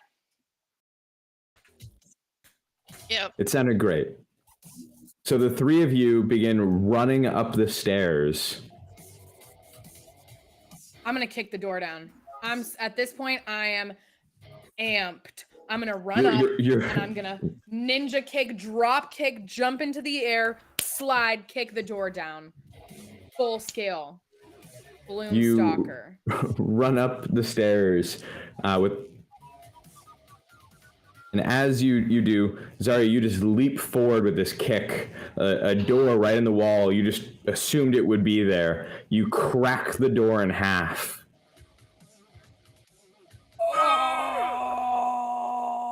I'm going to very nicely scuttle behind her.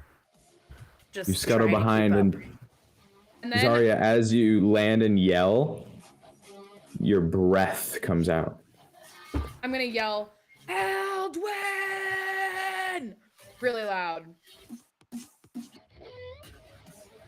I am going to slink against a wall and pull out my psionic blades. You pull out your psionic blades and go back to the nearest wall. You look to the back of this small room where the stairwell is. The wall isn't completely built, and out one side just falls into this void of space.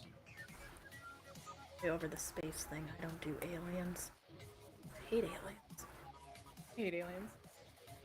I hate aliens. You look out the door that Zarya kicked down, and wood flooring out of this room, rubble covering the floor in front of you. You shout out, yelling your brother's name, and don't get a response back.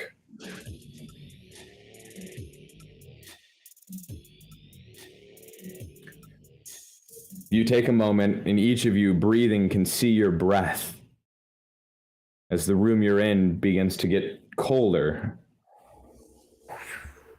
Is there another room close to us that we can see? Just outside the door.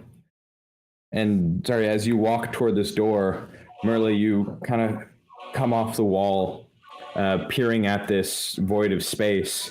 And through the void, you just see this large flash of ghostly green pass by the window. Well, by the opening in the wall. Supreme. So there's no like rooms up here. It's just the tower we're in. That you can see from where you are. I would like to explore and find a door. So you kick down the door. Would you like to leave the stairwell room? Sure. Yep. I'll go with her. Each of you steps out of the room. Entering into this room, you see the skeleton of a dragon laid out across the floor. Rubble covering underneath of it. This floor of the room not fully constructed. The ground beneath you, a void of space. You look out to the void, and you see it. The dragon roaring around the corner of the tower. I would like to salt and burn the bones. I run out and help her. I light a torch. I'm running out. I'm helping her burn the bones. The dragon flies over and grabs onto the ledge of the tower. It grabs onto this ring in the center of the room with gems ordained inside of the ring. So you want to run over to the body. I'm gonna run I with want to the torch. salt and burn those bones. And we're burning the salt and burn bones. them. I don't give a salt and burn. And I'm gonna tell her, like Merla, to- throw a dagger. I would like to throw a psionic dagger at. I don't think there's anything we can do unless we know how to turn undead. Wait, I have a plan, you guys. Oh wait, no, that go plan for it. won't work.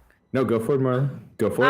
I would like to throw a dagger at the dragon and try and hit it in the face and make it mad and draw its I attention. cannot towards me. hear Merla, and I'm stressed. Merla's throwing a dagger at Dragon's face. Okay. And drawing attention. And me and you are gonna run behind her while she draws attention. We gonna super slide and we gonna burn the mother effing bones. Salt and burn. Salt and Merla, burn. Salt and throw burn. your dagger. Ooh, Mommy Merla, we are gonna throw the bestest dagger today. Yeah. All right. So how this works, Merla runs out in front of you, does a slide and spin on the ground and throws her dagger at the dragon hanging on to the end of the tower. The dagger goes forward and stabs into the chest of the dragon. Amongst its green, this small purple dagger stabs it and dissipates. It reaches back and then roars out of pain. Yes! Zarya and Peaches, you run over to the body and you start grabbing out some salt that you have in your pouch and running over and begin pouring it out over this dragon. Salt and burn. Large body of the dragon. We split up. We're salting opposite sides. I got a handful of salt. She's got a handful of salt. I'm salting the other side. She's salting. I got a torch. We're ready to burn. The dragon lets out its mighty breath weapon, covering all of you in its shadowy smoke. Roll me Constitution save throws. Because you think it's so funny to kill us. Ha ha ha. You're doing It great. wouldn't be battle if you didn't get hurt. You gotta be kidding me. And Merla? All three of you take 40 cold damage.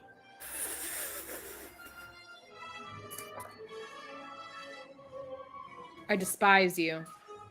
Have I told you Love that you lately? too. I You may die. all get pushed back by this force of the dragon's breath. Zarya, it pushes you over off the dragon. Peaches, the fear overtakes you and you just see shadow all around you. You can only see about a foot in front of you as it just appears as this dragon is hovering over you. Merla, the dragon has grown 4 times in size and is hovering over, ready to eat you in one bite. Zarya, you're laying on the ground near the face of the dragon. I just want to hold my torch out to the skull. Everything kind of fades in. You go to light your torch as this small yellow light appears next to you. And it hovers by and it moves past you toward the mouth of the dragon. You see something laying there, and in its hand, a silver blade. The light goes and touches the blade, and the blade glows a yellow. I'm grabbing the blade. You grab hold of the blade. Stab in the You throat. rush over to the dragon. You swing the sword. Into the Roll me throat. just an attack roll. Of which one? Any weapon of your choice. Dragon slaying hand axe. You swing your sword at the dragon. It backs up out of the way. A yellow beam, similar to the glow, extends from the blade, and you swing. It cuts the head off of the ghost dragon as it shatters out.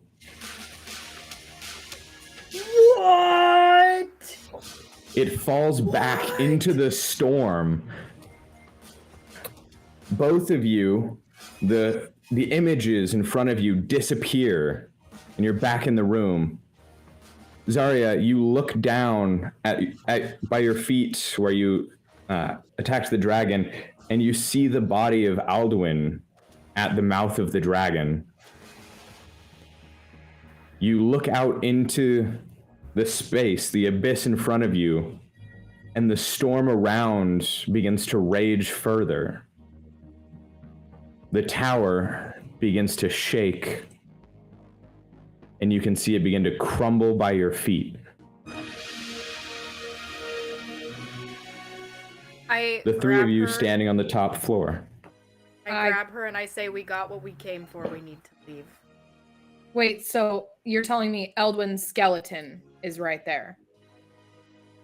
Yes, as the floorboards around him start falling into the space. I'm grabbing his body and scooping it up and running. I grab Peaches and drag her towards the stairwell too. I'm gonna light a torch and drop it on the bones before I run. Sword, just fuck that. Body, running. Torch, burn, running. Running. Stow the sword in your belt, and you grab a hold of his body, and as you do, you pull at his upper body, and it disconnects from his legs. He's full skeleton, still wearing his plate armor. Marla, grab the legs. Bones. I grab the bones. Yes, I know. I'm grabbing the bones. I help her carry the bones. I'm you scooping them in my shirt like a little apron. We're bone grabbing. And help her grab the bones of Alduin. They rush past you, Peaches, as the floorboards have all around the dragon begun falling into this abyss. You throw a torch over the skeleton of the dragon, and it lights, the entire body igniting. You all three rush over to the stairs and begin running down them. And as you run down, you can see above you, looking up slightly, the stairs above begin to just disappear. Oh, the slice of galaxy is closing. Oh, while I'm grabbing the bones, I want to grab the gems. Can I do that at the same time? The ones in the floor? Installed? Yeah. They were in. Okay, never mind. Oh, we're already running down the stairs that are vanishing in front of us. It is You're running down the stairs. You rush down to the first floor, and at the stairs that you came through, the portal is open. I'm gonna run. I'm gonna have with all the bones. Is the captain's bones on the same floor where the portal is? His body, yes. I'll grab his body. Peaches, grab the captain's body. We're grabbing captain's body and we're going through the portal. Yep. Still carrying the bones. Grab the captain's body, Peaches, and you all rush out this portal, and with a pop, each of you pop back into the small shrine on the island. The portal behind you, you can see the vacuum inside of the portal as it starts pulling into the room, sucking things into it. Oh, we gotta and then go. The bloobs. No. You rush out of the shrine, and with a loud pop, a circular sphere in the space appears and then disappears. The space around the entire shrine is gone, carved out of the cliff. No bloobs? No bloobs. Why are you worried about the bloobs? We almost died. Wanted a bloob. I have 7 hit points, you hoe. I wanted a bloob. Okay, well, I immediately obviously collapse on the ground with my brother's bones and start hysterically sobbing. You crouch down with Alduin's bones. Some of his armor had fallen off in the run.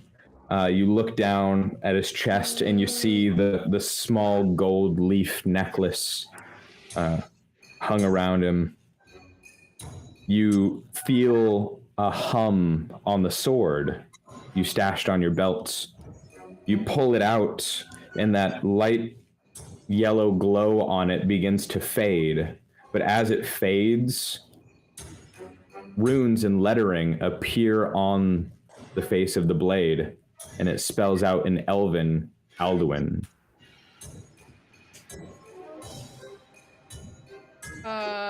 I place the blade in his hand or on him.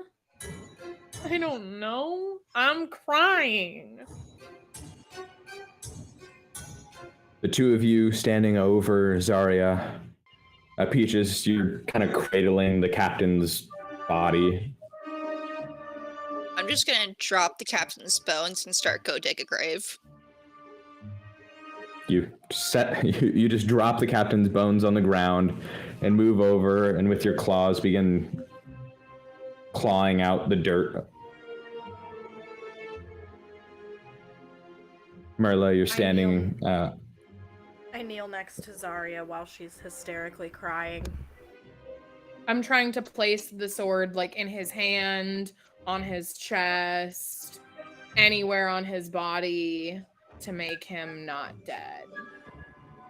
Merla, you know Alduin's name and spelling. You see it carved into the sword. You see her placing it hysterically all over his body. You know nothing's going to work for it.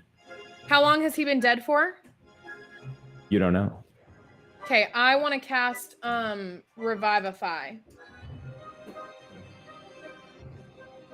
I don't care. Still gonna cast it.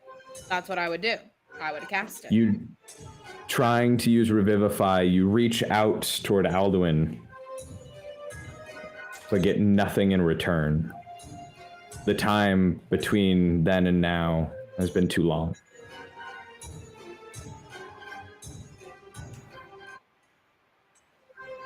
Yes, much larger than a minute. You remember that time in the tower also worked very differently.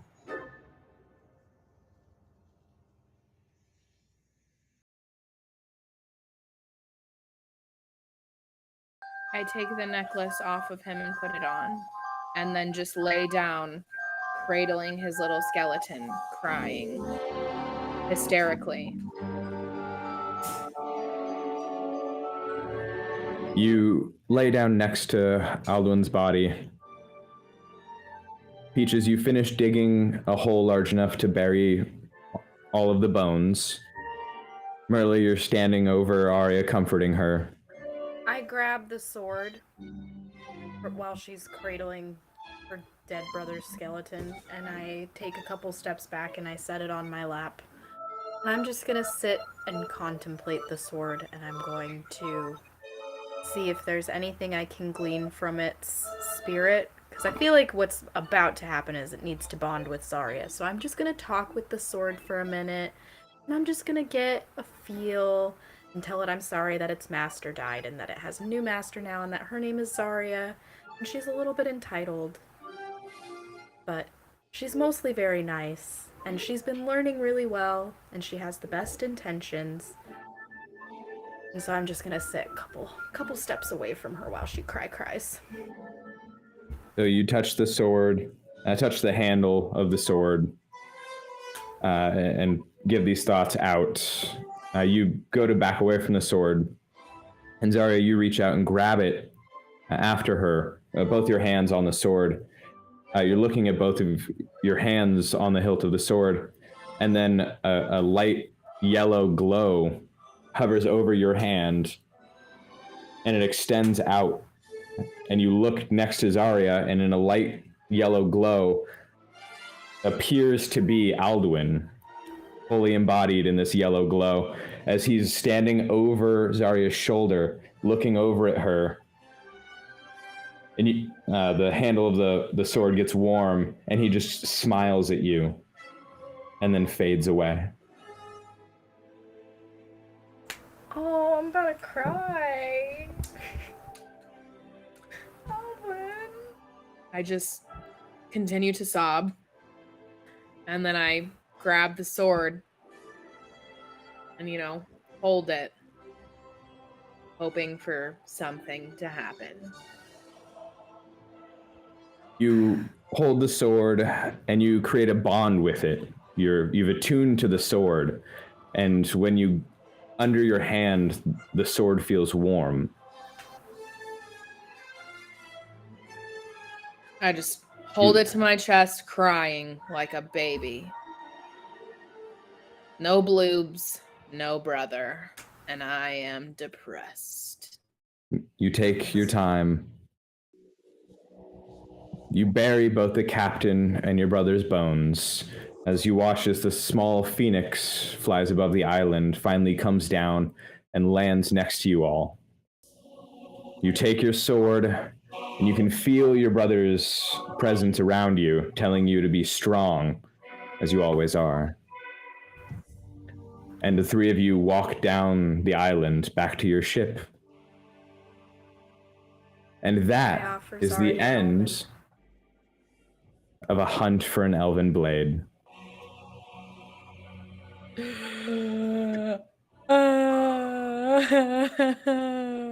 Peaches is not going to reconsider Dragon Daddy. She's just going to find a different kind of Dragon Daddy. Less different ghosty, living Dragon Daddy. Less dead is probably a good start. Peaches was promised the living Dragon Daddy. The living Dragon Daddy. Oh my god. Time to hunt the coast of where we live. Well, thank you all for tuning in for this exciting adventure. Stay tuned for the next one, as I'm sure there will still be tears. Have a good night, everybody. Thanks for watching. Stay tuned for the next session of this season. Everyone, have a good night.